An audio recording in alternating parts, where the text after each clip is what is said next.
Good morning, Stephen. Good morning, Good morning. Good morning. Good morning from Cameroon.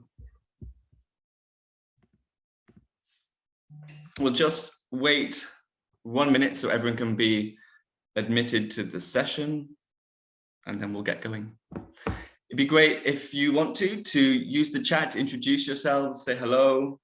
I know that quite a few of you have been in previous network forum sessions earlier in the week, so it's good to stay connected.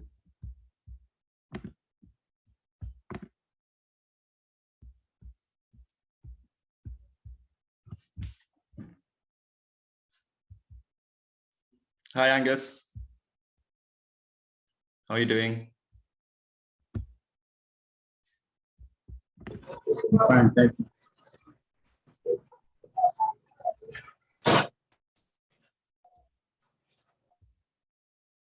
How are you, Lay?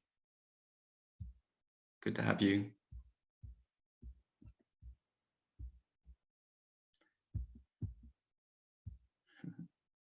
Yeah, good morning, good afternoon, good evening to you too. Awesome. So I think we have a good number of us in the session. I'm sure others will join as we proceed, but time is of the essence. So I think I will get going. So welcome everyone to the third day of the Consortium for Children's Network Forum. To start the day, we have a session exploring how we can use advocacy in practice to uphold the civil rights and freedoms of street-connected children. So before we proceed and before I introduce our amazing speakers today, there's a couple of items of housekeeping that I'm sure you're all very familiar with at this stage if you joined the other network forum sessions. So there will be a chance for question and answers and general discussions at the end of the two presentations today.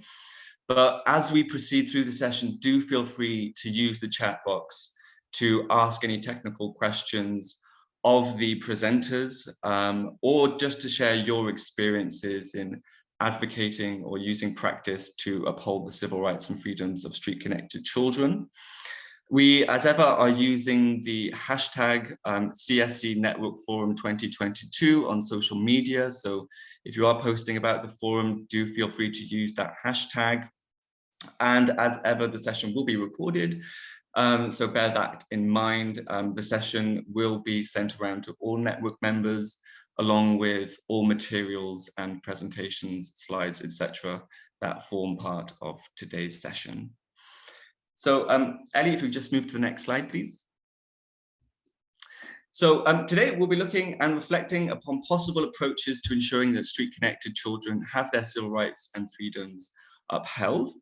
And I guess the question is, what do we mean by civil rights and freedoms? And in particular, we'll be looking at them through the lens of General Comment 21, which lists in particular freedom of association, legal identity, privacy, and freedom of expression.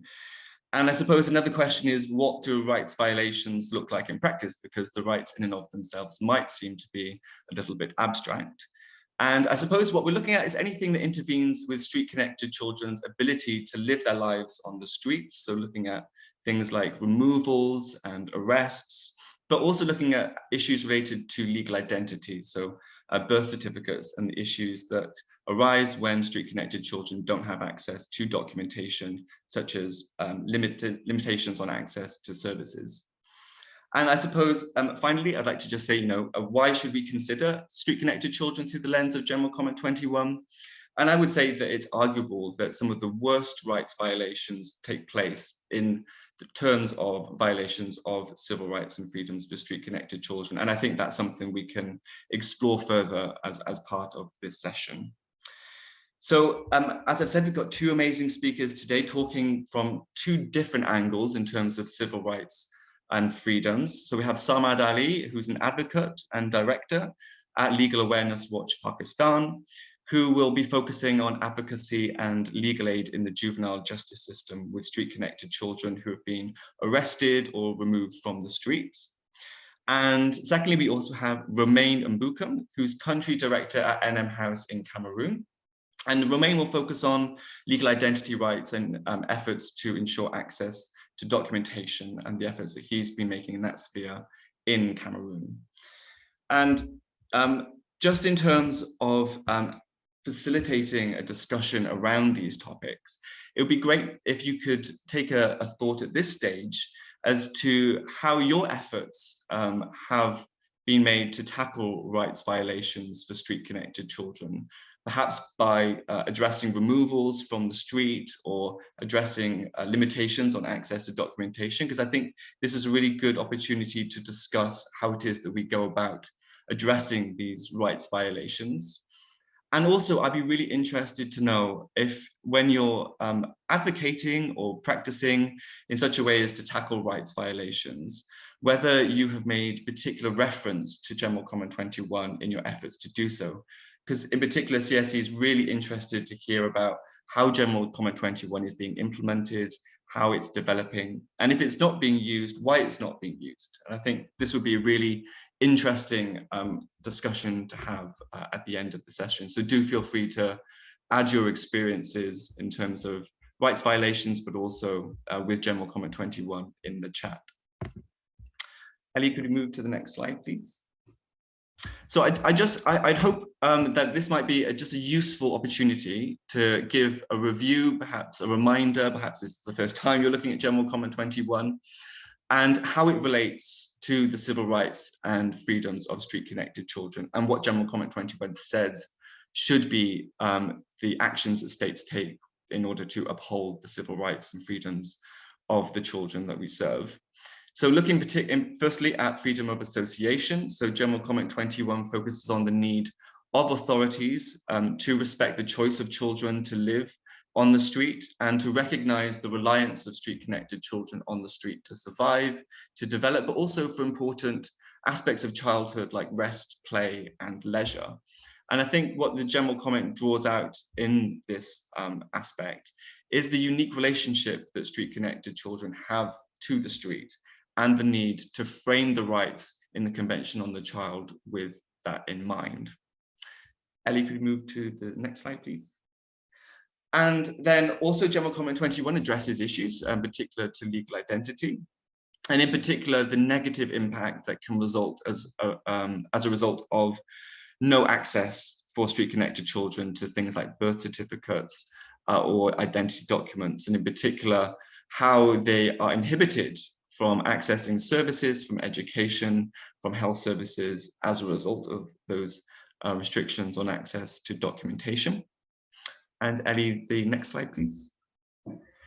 And finally, the General Comment also looks at freedom of expression and information. So the right of children to have access to information and to also give their views in matters of policy that are relevant to them.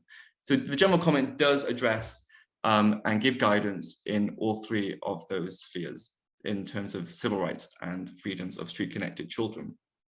And finally, for my part, I just would like to touch upon the work that CSC has done with the Legal Atlas and how we have sought to ensure that the rights and freedoms of street-connected children are upheld. And I suppose the Atlas tackles this from two perspectives. The first being freedom of information, so ensuring that street-connected children have access to information concerning laws that affect their rights, in particular, their removal from the street, their criminalization for status offenses, but also access to legal identity. But also to look at freedom of association as well. So to, in particular, support efforts to decriminalize status offences. So in particular, CSC has used the findings from the Legal Atlas to support an ECOWAS case and the Court of Justice in West Africa, in which the loitering laws are being challenged. So an NGO in the region, Advocate, has applied to the court in order to remove the laws, loitering laws, which disproportionately affect poorer communities. And CSC has put a brief in which refocuses the case onto street-connected children and how street-connected children are disproportionately affected by loitering laws and arrests under those laws. So I hope that's just a very brief but helpful overview as to the general comment and framing the discussions to come in terms of the general comment. And as I've said, it'd be really useful to hear from you and the work that you do in this sphere and whether you make reference to general comment 21 in your efforts. But now I will hand over to Samad Ali, who, as I've said, will be exploring his experiences upholding street-connected children's rights and freedoms in the juvenile justice system in Pakistan. So Samad, over to you. Thank you very much, Stephen. And I would like to thank the rest of the staff members of CSE for inviting me for giving a presentation today on the third day of Network Forum. So my name is Samad Ali, and I'm the director of Legal Awareness Watch organization, which is based in Lahore. And we conduct advocacy, plus we provide the free legal assistance to children who come in conflict with the law. So Ali, please slide number 1. Slide number 2, yeah. So if you see, the Juvenile Justice Act 2018 was enacted and introduced in May 2018, and with the mission of providing a separate criminal justice system to children who come in conflict with the law, or those who are apprehended by the law enforcing agencies like police and like the military, like the FIA, which is a Federal Investigation Agency. As far as the destitute and neglected children are concerned, the law which is prevailing in Pakistan is called Destitute and Neglected Children Act 2004, amended.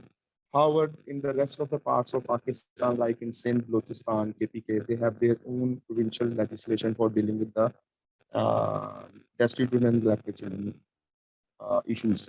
But the children who come in conflict with the law, the Juvenile Justice System Act 2018 is a federal law, which is passed by the Parliament of Pakistan in May 2018. So prior to Juvenile Justice System Act 2018, there was a Juvenile Justice System Ordinance. And Juvenile Justice System Act 2018 repealed that ordinance and became the first federal law in the history of Pakistan. Prior to this ordinance, there was no codified law all across Pakistan. So the province of Punjab, Sindh, Balochistan, and KPK, they have their provincial legislation to deal with the issues of children. Like in Sindh, there used to be, or still there's an act called Sindh Children Act 1955. So slide number 3, please. Yeah, next slide, yeah. So under Juvenile Justice System Act, or I say to save the time, JJSA, a person who is less than 18 is considered to be a child. And it is also written in the Article 2 of CRC, United Nations Convention on the Rights of Child, that a person whosoever, even a boy, a girl, or a transgender, is if he or she is less than 18 is a child. Like I said, that under Article 2 and our Article 2 of JJSA as well. So when a child is arrested or apprehended, I believe that word arrest is very criminal and it is used in the criminal sense. So I use the word apprehended. So where a child is apprehended, the law enforcing agencies by virtue of JJSA has to do 2 things. First, to inform the guardian of that child who has been apprehended, and plus the probation officer. In Europe or in West, they use a word social worker. So under Section 5, the law enforcing agency, the police, they are duty bound to inform the guardian of that child, plus the probation officer, and the probation officer is bound to appear in court and as well as in the police station to assist that child, to make him aware of his rights, those who are listed in JJSA. And most of the time, which we have noticed or observed in Pakistan after doing advocacy for last 7 years, the police or the law enforcing agency, they don't inform not even the relatives as well as the probation officers, the social worker officer, meaning thereby the law enforcing agencies across Pakistan, including the police, they attempt to flout this law. When they do not inform the police, meaning thereby they are basically treating a child as a child as an adult. So when they are treating a child as an adult, meaning thereby they are basically violating the law. And when they are treating a child as an adult, they are putting his or her case under the substantive law, which is the Criminal Procedure Code of Pakistan 1898, which is a separate law for dealing the criminal incidents of adults. So to cater these all issues, we conducted a research. Next slide, please. If next slide. Yeah, this one. So in 2020, our partner organization based in Lausanne and our another partner local organization which is based in Sindh, we conducted a survey starting from January 2020 until 2000 June 2020. So we selected 10 prisons, 5 from Punjab province and 5 from Sindh province. And our mission or the objective was to trace out that how many children who are facing severe punishments across Pakistan, and owing to a lack of resources plus the manpower, we only selected 10 prisons out of 106 prisons. We have 106 prisons in Pakistan, but we opted for selecting 5 from Punjab and 5 from Sindh. And we trace out about 76 children who were facing then the severe punishment. And not a single child was given an opportunity to have the involvement of a social welfare officer in the trial proceeding, not even in the appeal procedure. So to continue this research, we did another attempt, which was, we termed it as volume 2. In 2021, we again selected 10 prisons, 5 from Sindh and 5 from Punjab. And altogether, we trace out 129. Next slide, please. 129 prisons. Sorry, 129 children who were facing severe punishments. And the age range that we trace out was from 14 years to 17 years. So and in our volume 1 and volume 2, we trace out that not a single child had an access to free legal education, free legal assistance. And they were basically put behind the bars without a fair trial. And if you see this box number 1, I have written that most of they belong to street connected background. Either they were lost, neglected, or they were on the runway. So we traced out that most of the children who were behind bars, they had street connected background.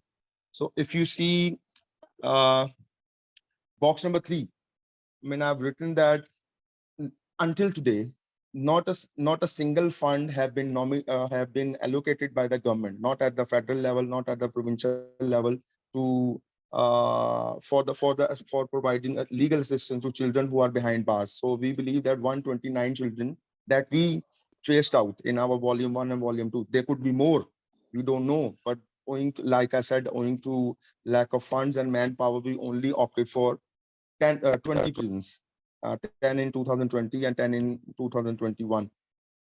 And if you see section 5, I've written, next slide, please. Yeah, if you see, I mean, if you go to our website, which is legalawarenesswatch.com, and there is a copy of Bare Act of Juvenile Justice System Act 2018. If you see section 5, children cannot be arrested or apprehended. I use a more polite word, apprehended, or on preventive measures. But we have noticed in our research in 2001 and 2020 that most of children who were behind at the bar, they were basically arrested on preventive measures. So that was a sheer violation of section 5 subsection 2 of JJSA. And at the time or at the peak of COVID-19 all across Pakistan, around the globe, I believe, and it was noticed and observed in our research, which is available on our website, that a lot of children who used to sell sanitizer, the masks, they were basically arrested and put behind bars, or they were taken into protective custody by the Child Protection Bureau of Punjab. And yesterday, I shared a judgment of this European Court of Human Rights, which is not in the slides, that begging cannot be debarred in Europe, because the beggars, they have the right to earn the livelihood. They have the right, but our organization position is that begging should not be treated as a license for the children to beg on the streets, on the highway.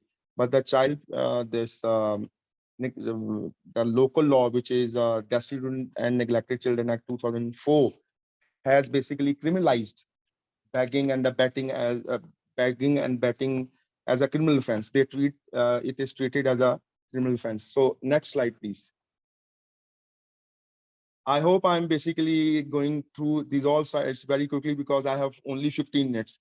So in volume 1 and in volume 2, we found out that most of the children who were behind bars, they were basically the tools in the hands of their relatives, in the hands of their elders, or in the hands of their handlers. And in volume 1 and volume 2, we found out that handlers basically implicate, the relatives or the stepfather or the stepmothers, they implicate their children in criminal activities and social wrongdoings under JJSA and Destitute and Neglected Children Act in order to save their skin from the hegemony of the law. So we have a very solid understanding that children, even, but it's our understanding that even a suicide bomber who is a child is a tool basically in the hands of his handlers. So we believe that child is a tool. So the relatives, the handlers, the stepfather, stepmother, or even a brother or a stepbrother or sister, they use their less than 18 brother, sister, son, daughter as a tool to save themselves from the hegemony of the law. So it has been noted in volume 1 and volume 2. So next slide, please.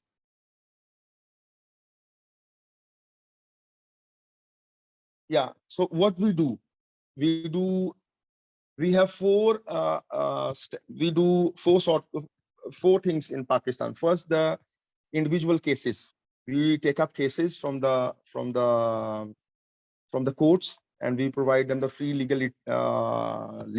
legal services. If you see section 3 of JJSA, that says that the children should be given a free legal services until the pendency of the judicial process. So until today, no funds have been allocated by the government to provide provide free legal or a pro bono legal assistance to children. So apart from this, until today, starting from October 2017, when law started this project in October 2017, until now, we have provided free legal assistance to like 100 children, and not at the appeal level, but at the trial level, at the investigation level, at the level of the trial as well.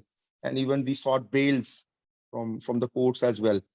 And apart from this, we do research work, and we conduct advocacy. When I say advocacy, we provide awareness raising sessions all across Pakistan.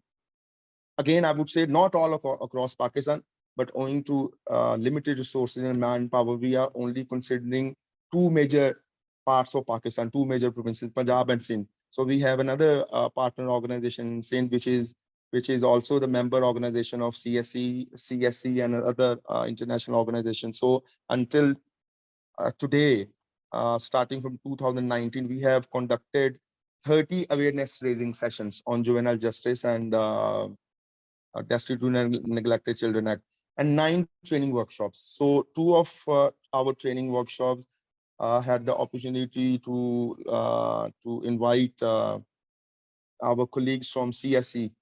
One was in this year, another was in the late this year, where Stephen Collins was one of our presenters. So our research is also based on lessons that we learned, and lessons we gained from our field work. So we do not only go for the sessions or awareness raising sessions or the training workshop, we also visit prisons and protective custody centers as well. So considering our experiences and lessons we learned, we prepared this year in May a charter of demands. And the charter of demands had been sent to like 500 stakeholders, like the President of Pakistan, the Prime Minister of Pakistan, the Chief Justice of province of Punjab and Sindh, the governors, the child protection commissioners. We have a child protection commissioner here in Punjab and rest of the parts of Pakistan as well. When they basically were introduced with the help of UNICEF. So we have 8 demands based on lessons and experiences that we gained from our advocacy, individual cases, and free legal assistance. So next slide, please.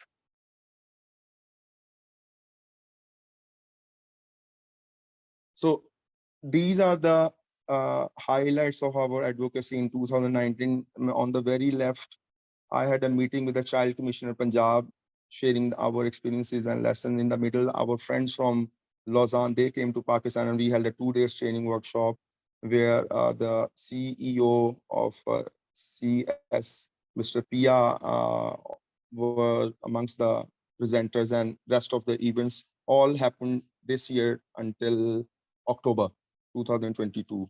So next slide, please. So next, yeah. So what we plan to do now in next few months, I mean, until December, we plan to record a movie, not more than 8 minutes, a movie or a documentary of a child telling his story, starting from his arrest and until his discharge from the prison on the basis of bail or a complete acquittal from the prison. So we believe that that documentary would be very helpful for the international organization and individuals working on the issues of children, particularly street connected and children in conflict with law, to understand the law, how the law operates in Pakistan. Apart from this documentary, next year I would rather say that we plans to have a social reintegration schools or the centers for children who released or discharged from the prison or protective custody, to give them the elementary or the vocational education after their release or discharge from the prison. And this year, I mean, in Punjab, we managed to have the press conference in September, early September. So and in Sindh, our partner organization is going to have the press conference on 9th of November. So wherein we put our charter of demands before the media to be highlighted before the decision-making corners, that these are the lacunas as well as the issues prevailing in Pakistan, and the issues those have to be addressed by the lawmaking or the decision-making corners of Pakistan. And next slide, please. Yeah, that's all for me. Thank you very much for bearing my presentation when I'm using my mobile, because we do not have electricity at home today, not even the Wi-Fi. So I think I've managed to explain my presentation within time. You did. Thank you so much, Samad. That was really, really helpful, really interesting. And the connection problems, we heard you loud and clear, at least I did. Really great to hear from you in terms of the wider problems that persist in Pakistan, particularly, about the treatment of children in the justice system as adults. And I think that that's a problem that persists in a number of jurisdictions, and in particular street-connected children are affected disproportionately with those sorts of provisions and those sorts of attitudes, given that street-connected children are more likely to be behind bars further to arrest or removal because they can't afford things such as bail, as you've previously discussed with me. Also really interesting to hear as well about the different ways in which You have been advocating for the rights of street-connected children, civil rights and liberties, and maybe these are issues we can discuss further in the question and answer session. So legal aid and awareness raising, but also challenging the government directly as well through your Charter of Demands, all really interesting. Fantastic. Just a quick reminder, if everyone could be on mute while we move to the next speaker, who is Romain. So Romain, over to you.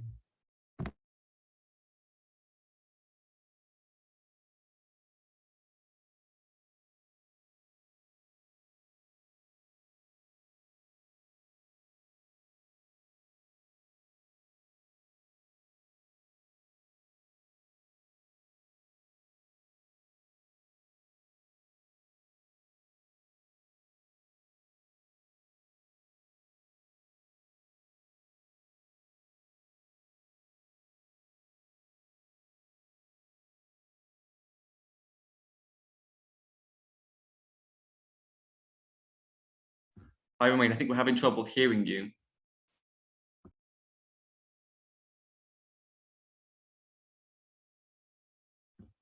See, it's just connected to the audio.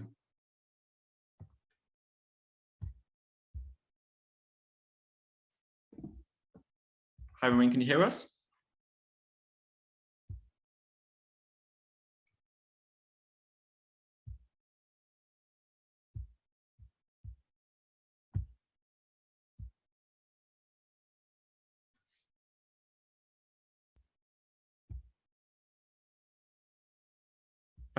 Perhaps what we can do while we're waiting for Romain to reconnect, Samad, there were a number of questions for you in the chat. If you're happy to answer them at this stage, perhaps while we wait for Romain to reconnect.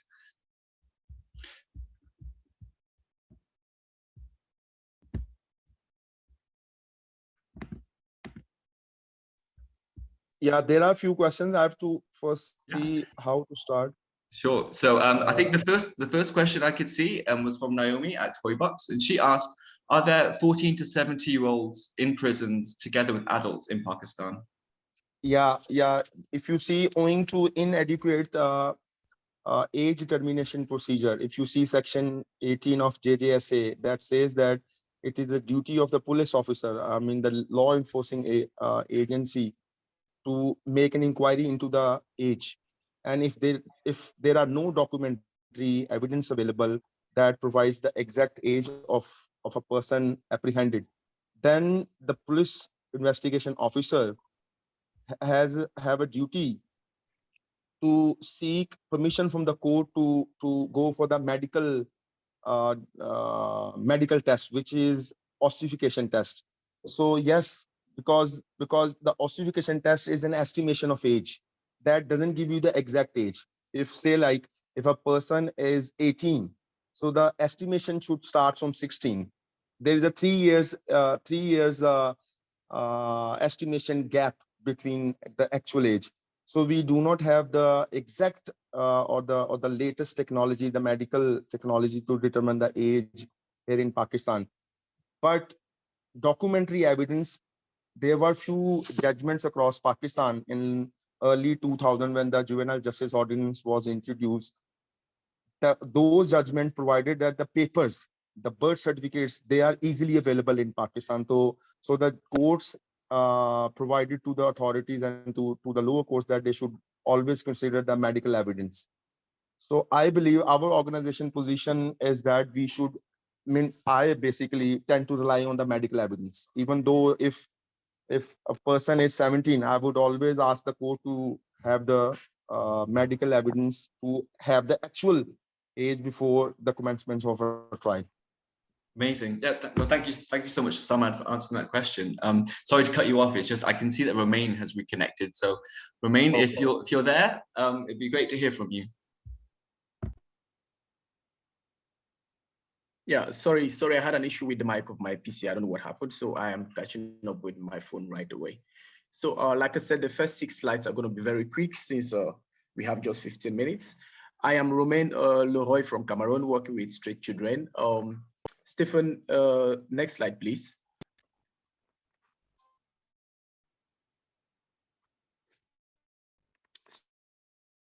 So for our content, we're just going to have a brief introduction of NM House, that is our vision and the work that we've been doing in Cameroon. And we are going to be focusing around Article 7 and 8 of the UNCRC.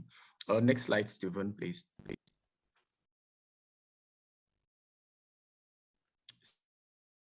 So as a NM House, we are a non-profit in Cameroon who are working with street children and street-connected children. And we have as a mission to heal the broken heart of street kids and other vulnerable. And hopefully we are trusting that these street children will get established to the extent that they can be able to help other street kids also in the future. Next slide, please.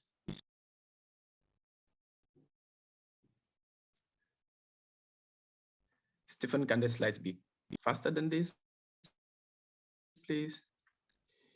Yeah, in order to do that, we have put in place a couple of values and has to do with connecting with the street children.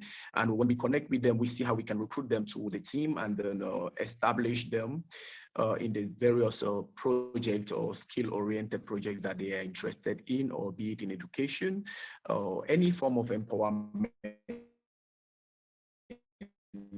programs. And then we then see how we can benefit of mentoring programs from the coaches. Next slide, please, Stephen. Can we be a little bit quick so that we can get to the 6th and the 7th slide where we focus on the project exactly? So looking at the context analysis for Cameroon, you all understand with us that the COVID-19 crisis has brought to mind the realities that the world is really a global village. And we have some similarities in Cameroon, in Nigeria, and other countries. And due to that, the pandemic has made us all aware. And we are thinking of how we can really mobilize resources across the globe to make sure the children's rights are respected.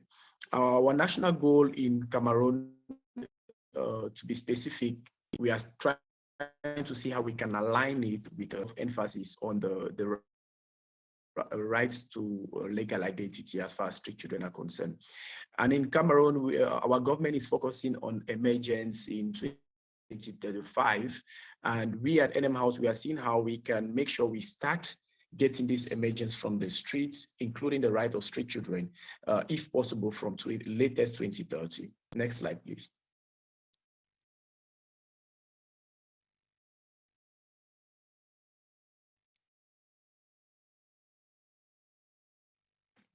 So our historical mandate in Cameroon since 2019, NM House in 2019, we have had success stories of over 120 street kids that have been gotten off the street and more than 5,000 that have been impacted. And amongst these children, we have those that the main issue they had was simply legal identity, because they didn't have legal identity, they could not have access to services like employment, and they dropped out of school. And when they connected with NM House, we simply succeeded to see how we could mediate and facilitate the process for them to have this legal identity.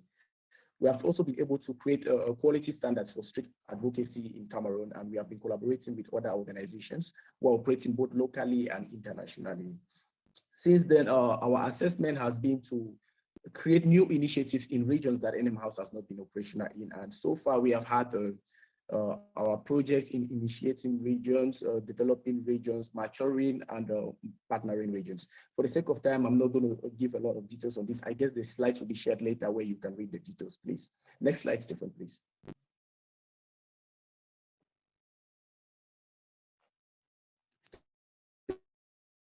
Next slide, please.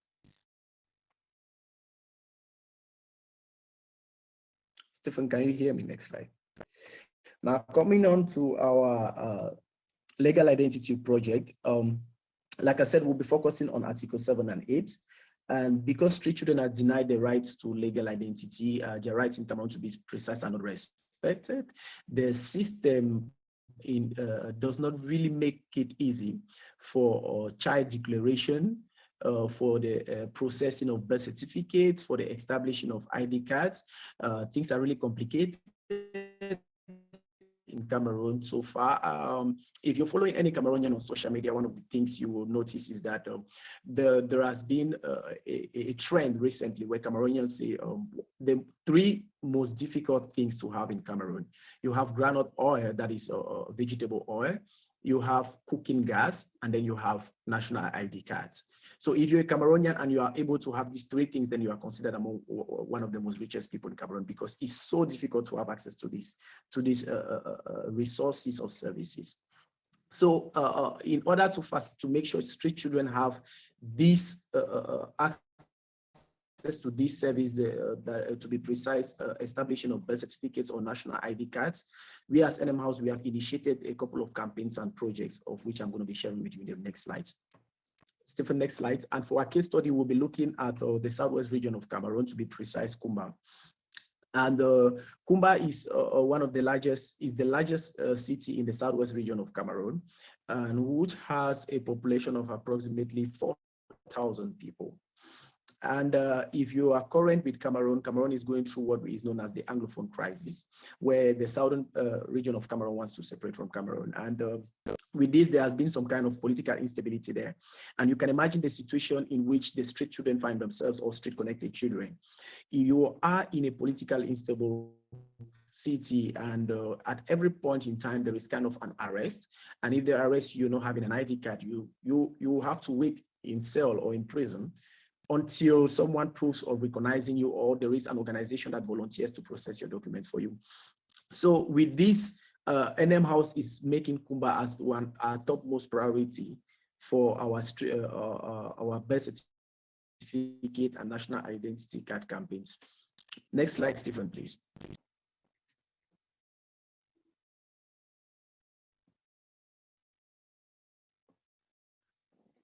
So with Kumba being our region of topmost priority, we have put in place a strategy, and our objective is to sensitize and empower communities, including parents, regarding the role towards their kids' declaration, because it is a kind of a syndrome in the southwest region where mothers are put to bed in the house because of the crisis. They don't even have access to health services. So after this, they don't even do any child declaration. And imagine the crisis has been ongoing for 5 years now in this region. So we importance of childbirth declaration. And we are also out to strengthen community structures and synergies faced due to the lack of birth certificates and the opportunities available for them and the street kids to get these resolves. So we bring the opportunities for them to resolve this problem at their door, and then we see how we can mediate between them and the government. We also sensitize them through constantly trying to connect them, be it in schools or what we call Parent Teachers Association, PTA meetings. We see how we can educate the parents on how to go about it. We have also been able to set up appropriate registration and reintegration programs run by our team of well-trained social workers. This is to make sure we can register the children in communities that are not having easy accessibility, especially in Tombe, for instance, where you have the Anglophone resistant groups who have stopped any form of government or access to service there. There is absolutely no hospital that is operational in this area, no government office. And so we now, as non-profit, we are able to mediate and see how we can register these children, do their declarations, and bring their documents in the councils, and see how we can have them established. Stephen, next slide, please.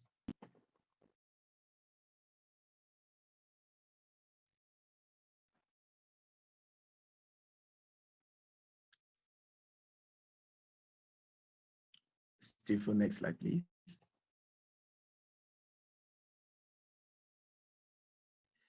I really think we're having network issues. Now, some of the core actions that we have had so far. Yes, we have had a couple of awareness campaigns where we have been working with this. I think since March, we started a couple of awareness campaigns on social media, in the communities, in the various districts.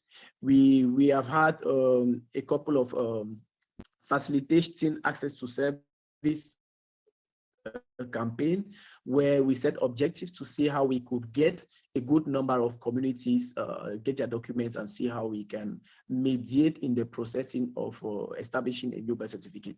Another reality in our context in Cameroon is if you get a citizen in Cameroon and you ask him the difference between a true birth certificate and a fake one, they can't really differentiate it because people have been using this as a form of business.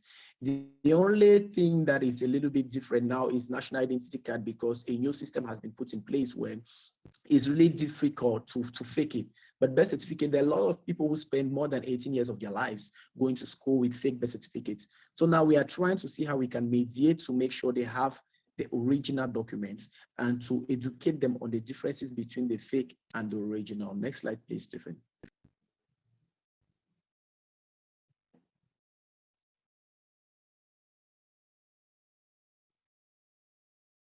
So like you can see in the images of our expected results, yes, we expect to see a sustainable increase in the level of empowerment of communities and parents towards establishing birth certificates. And that is why we work relentlessly to make sure we register as many children every month in all our regions of presence for child birth declaration. For those of them who are more than 5 years birth certificates, we try to see how we can assist them towards the processing of these. We try to see how we can alleviate lack of birth certificates as a driving factor behind the presence of kids on the streets, because most of them are on the street, like I said in the beginning. And the reasons they will tell you is I dropped out of school because I could not continue. I'm not having a birth certificate, and my parents have tried. Parents keep trying as much as they can, and the process is complicated and even expensive. Poverty being one of the reasons. The production of a birth certificate now, they will tell you, is free, but even us as an organization, we have not been able to produce a birth certificate at less than 90,000 francs CFA. Now we can imagine parents who have no source of income, that they're living in a region of crisis, extreme poverty, and yet they have to fight to survive with this. So we are really expecting to see that in the next 5 years, precisely in Kumba Town, all the communities will be aware of how to go about it to establish a good birth certificate, how to go about it to do your child birth declaration, how to go about it to advocate for a duplicate should in case you have a missing birth certificate. Next slide, Stephen, please.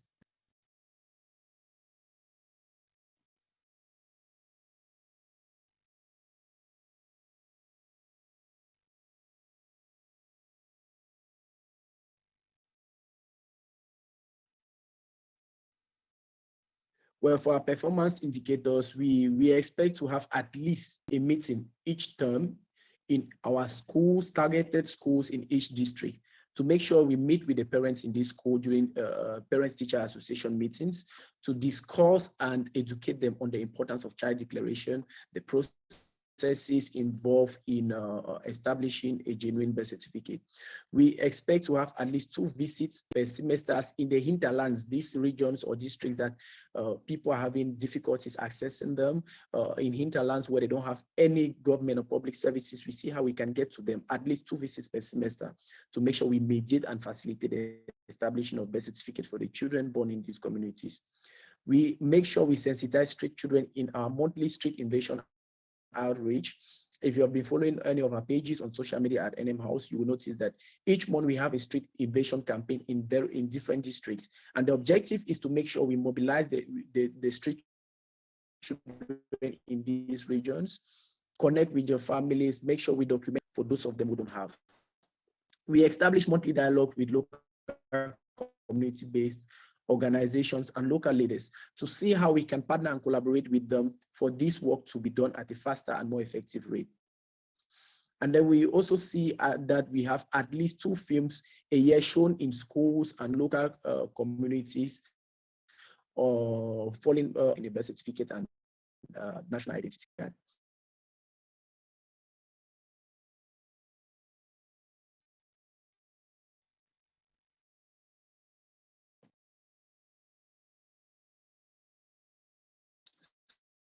So verification results, the basic way we verify is using videos, reports, and images. So if like you see on the image here, these are the information of a kid that is documented. And after this is sent to the administration, we see how we can then process it, and the data collection team will take over from there.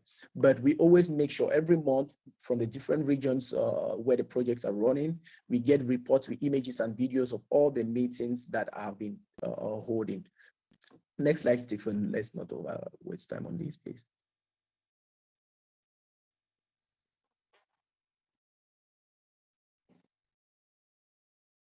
So for this project to be a success, we have been operating with our network itself, which has been one of our backbones. I think it's after the program that took place this March on defining advocacy, that we're able to revisit our strategy as far as advocating for the rights, street children right to legal identity. That's even when we're introduced to the Legal Atlas, that has been a platform for equipping and educating our volunteer workers. We also have the Cameroon Ministry of Social Affairs, which is in charge of children's rights. And we have been working with this ministry to make sure we can operate in these regions at the national level safely without having any major conflict with government officials. Now, we have put in place what we know is fund is used for helping our team in the emergency response to legal status, that is establishing emergency birth certificates and legal identity. It also helped us to educate street-connected kids with their families on the importance and how to get access to these services. It has also provided immediate emergency assistance by establishing birth certificate for children at reinsertions. So children that want to reinsert them into their families after mediating the reconciliation, we make sure we establish a birth certificate before living there with your families.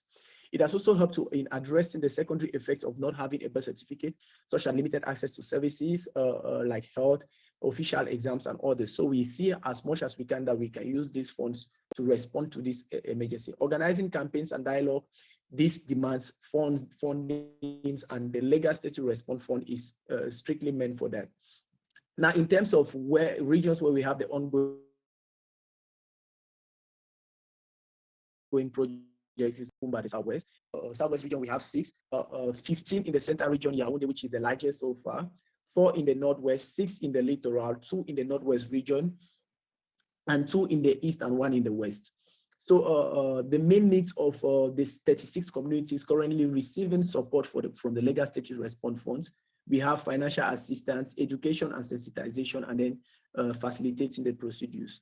Now, for our most commonly challenge faced by the team in these different regions, especially we have access to service, accessibility rather. The roads are really bad, so we are struggling with transportation. At times it takes 2 days to access a village or a community where we want to mediate or intervene. We have conflict zones, war zones. We have had 2 of our staff being kidnapped in the Southwest, and we had to mediate and in order to pay for their release. And then we have corruption. The government officials, at times we face issues of corruption, where for a simple service to be rendered, you have to pay more than it is due. And then funding, at times some of our interventions are being slowed down because of limited funds.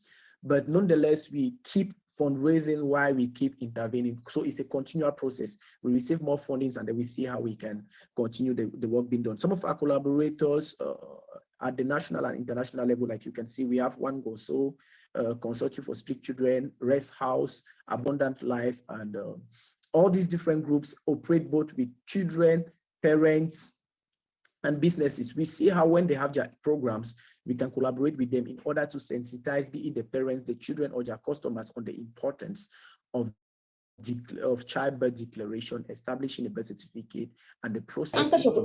Education.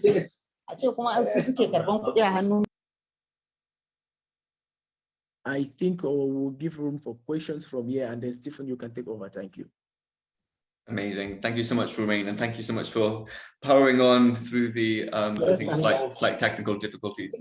You just remind everyone at this stage to make sure their microphones are on mute. That would be amazing.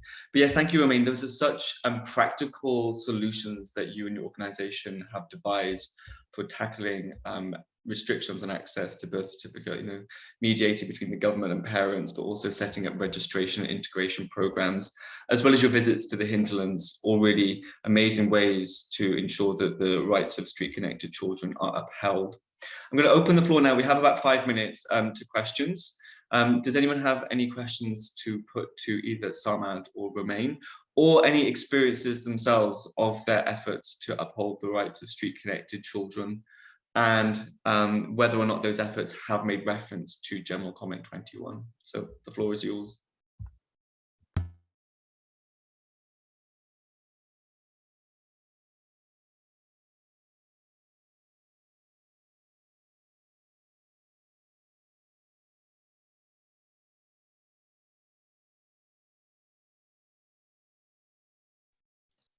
Good morning. Maybe let me take the podium. Yes, go ahead, Sylvester. Good morning, colleagues. This is Sylvester Sidi Kalon from Future Focus Foundation, Eastern Sierra Leone. In relation to our presentation, it was really very, very apt, and it's reflective of, it's like a generic reflection, because what actually my colleague was explaining is obtains in Sierra Leone.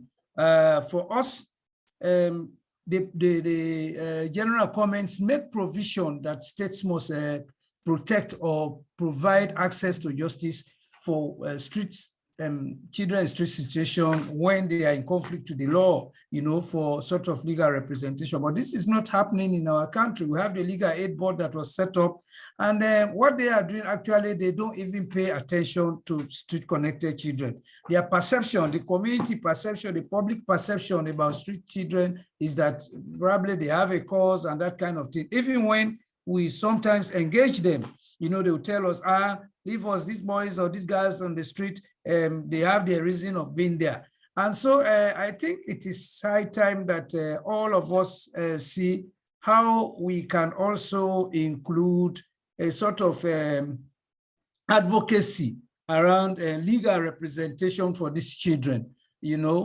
engaging the law enforcement officers, probably if there are ways that we have resources for training them, because the General Comments 21 has made it abundantly clear, the idea of non-discrimination, but it is still happening, especially in our countries. If you go to Rotary, for instance, children are raided, they are caught with adults, all of them will come together, and then, they bear that kind of thing. So what we are saying here, now that in Sierra Leone, this Rotary law, we are campaigning against it. There is also a legal suit, looking at how that law can be refined or reformed. But by localizing this thing, I think we'll start with the advocacy around the legal laws or the representation. Thank you very much. Thank you, Sylvester. Really amazing comments there. I definitely agree with you. And it's also really interesting to hear as well about the challenges in terms of rights, that often rights will be enshrined in law, and it's a matter of implementation or a matter of discrimination for street-connected children who just don't get the same treatment under those laws as other children or other persons. I think we've got time for one more question. Does anyone have a question for Samad Ali or Romain?